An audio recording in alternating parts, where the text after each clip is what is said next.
an hour, 30 minutes, longer. I think 3 hours is the longest stretch, but it takes a lot of dedication. Um, Stretching does a lot of things like lengthen your muscle, so you don't get like T-Rex muscles all compacted together. You have to stretch when you work out. Don't have to, but you'll feel a lot better. Less pain, less tossing and turning when you're sleeping. All right, ready? We're gonna do diamonds. Again, we're on the diamonds today.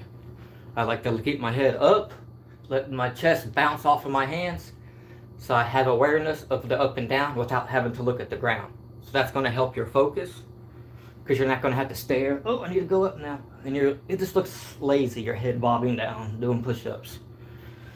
Like I say in military school, you would always hear, lift that head up.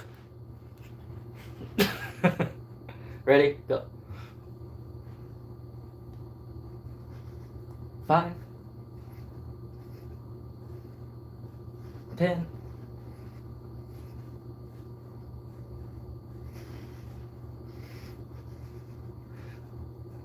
20. We'll do 30.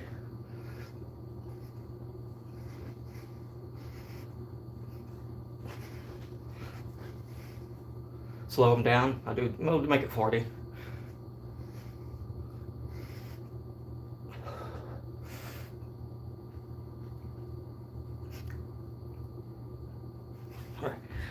Alright, first set 40. You can do 10, 20, whatever. I just like to get my first set pumping. That's why I do a little more the first set always. Always stretching in between. I'm not worried about burning calories. The muscle's going to pump from the exercise.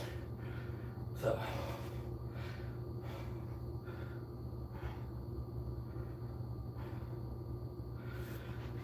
And this one. You got to do this and lift your head back. That's a good stretch.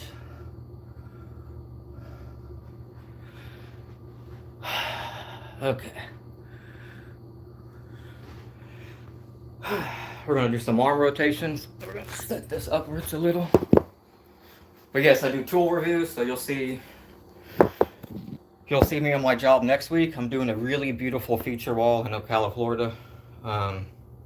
That's if I get the job. So far it sounds good. He likes the design. Maybe I'll show you guys the design I did. It's a 9 by 17 foot wall and another wall around the corner of the kitchen touching that wall, those two walls.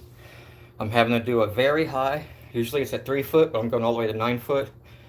Borden, batten, wainscot, Windsor 1 inch, 1 by 8 and 1 by 4 colonial style profile wainscoting wall. Alright, arm rotations. Ready? This is going to feel like a stretch and an exercise. I have the other video doing a couple sets of these. So let's get it. Alright, I like to stand straight, put your heels together and make a V, stand at attention. Don't bend your knees, keep it straight. Now the whole point is keep your form when you're doing these. Alright, stretch if you need to a minute, tip your toes. Ready, arms up. Ready, begin. 1, 2, 3, 1. 1, 2, 3, 2. 1, 2, 3, 3. 1, 2, 3, 4. 1, 2, 3, 5. 1, 2, 3, 6. 1, 2, 3, 7. 1, 2, 3, 8. 1, 2, 3, 9. 1, 2, 3, 10. Stop. Arms up. Stretch. Arms up again. And this time backwards instead of forwards. Arm rotations to the back. We're going to 10. Ready? Go. 1, 2, 3, 1. 1, 2, 3, 2. 1, 2, 3, 3. 1, 2, 3, 4. 1, 2, 3, 5. 1, 2, 3, 6. 1, 2, 3, 7. 1, 2, 3, 8. 1, 2, 3, 9. 1, 2, 3, 10. 1, 2, 3, 11. Do that stretch again. Oh, I feel it in my shoulder and my tricep and bicep and chest, your pectoral part here. We'll do some good dumbbell exercise. I'll show you a really rare dumbbell exercise that's pretty impactful. I'll show you, and that you feel a burn right away. You'll see me constantly stretching, and I recommend you do if you can. If not, that's okay. But it keeps you pain-free, no matter if you work out every day.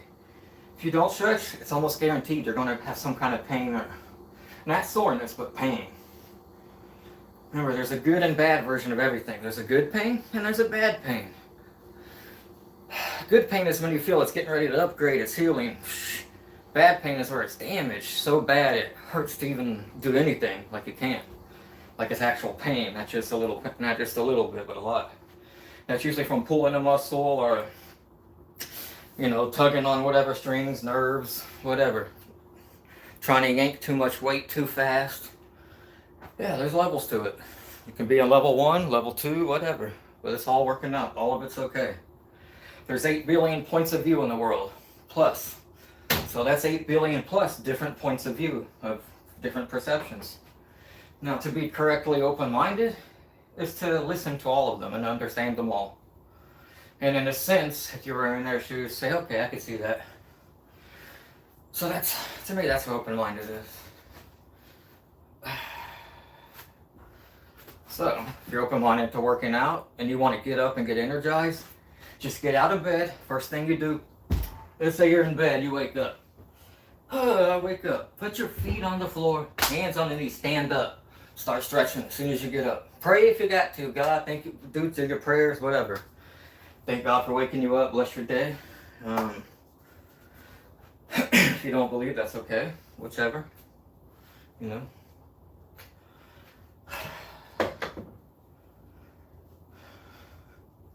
See, in the Bible, it teaches if someone doesn't believe, to have patience with them or to let them enjoy their life. Do not envy or jealous of that, because who shall show them? That's what it says. Who shall show them what comes after this life?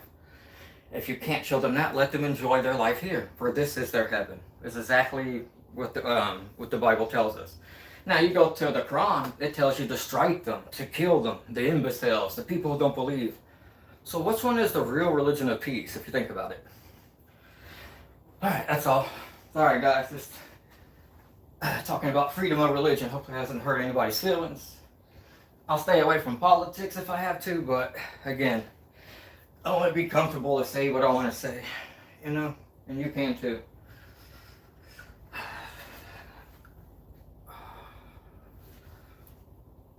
Alright, I'm going to do some squats now. Now when I do squats, I like to hold my arms up. It just keeps the balance so you're not wobbling. So we're just going to do maybe 10 squats. Squats, arm rotations, push-ups, stretching.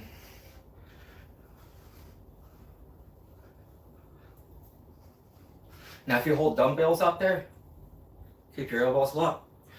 That's a good one too. Because you're not just working on strength, you're improving your balance, stability, and focus when you add things to the workout. That's why when you see I do push-ups, I'll cross my legs like that. I just got used to it. And I'll switch the foot. I'll do different little things here and there. Alright, next set of push-ups. So far we're at 40. Alright, let's see what we're going to bust. We're working on diamonds today. We're trying to get the chest to poke out today. Where are you at? We're trying to get the chest to poke out. We want this out. If you want it wide, you want your chest to get wider, then you need to do wider push-ups, and it will make this part slant outwards. When I was in military school, that's all we did was calisthenics 24/7 when we weren't working. There was literally either 4 or 8 guys in my rooms, and at any time we're always working out, doing the deck, working out, going to the dungeon, going to PT, personal training, whichever. So when you work out, it's going to release endorphins. Endorphins are what make you feel like getting out of bed. They're what drug addicts chase. They chase endorphins. People that do oxycodone and fentanyl and all that stuff. The opioid produces synthetic endorphins that kill your natural endorphins. And they travel through a pathway. Normal endorphins that are nice, smooth, can travel no problem. Maybe 8 to 10 units, little cells at a time, can fit. Now, when you take a medication, you're multiplying that endorphin. And it's also a synthetic endorphin that leaves a sticky resin behind that clogs the hole up to where only a little can fit through, so it feels like it's not working. Now, that's when and then if you were to quit taking that medicine and you were on it for a month or two, you're now going to have withdrawal because endorphins, natural, are gone. You replace them with synthetic. And that resin is there, and it takes a month for that resin to disappear, clogging the pathways, to allow your organic endorphins to grow back. Now, there are 4 ways that I recommend to make endorphins natural. Exercise, my number 1. What do you think the 2 words, runner's high? A runner's high. Runner's high. Yeah, you can go to YouTube if you want to. It's where we're on now. Just type runners high, athletes, Olympics, runners. You'll see, whoo, like how they're all. That's because when you exercise, it releases that fluid, kind of like the aphrodisiac, the sex fluid, whatever, the stamina fluid. So it's similar like that, but it makes you feel like endorphins make you feel like getting out of bed in the morning. Also, it's what makes you when you wake up, I feel like jumping out, motivated. Woo! Without endorphins, you wouldn't feel like that. You would be like a zombie and dead, which explains people going through withdrawals issue. They don't have the endorphins. So exercise, the first way I would recommend. The second, first is exercise. Vitamin C, spicy foods, and dark organic chocolate. Those 4 things. Exercise, vitamin C, spicy foods, dark organic chocolate. Those 4 things promote natural endorphins. So if you're trying to, let's say, quit a medication or trying to just improve your endorphins and you're trying to improve your energy level, start exercising. Just get out of bed and start exercising. It's painful. It's hard to do in the beginning. But I guarantee you, once you get that feeling of energy, you're going to hunt more and more of it. And then that exercise is no longer going to be painful because you're going to desensitize yourself to that exercise. And it's going to, and you need to replace, let's say you got an addiction with soda, whatever, replace it with this.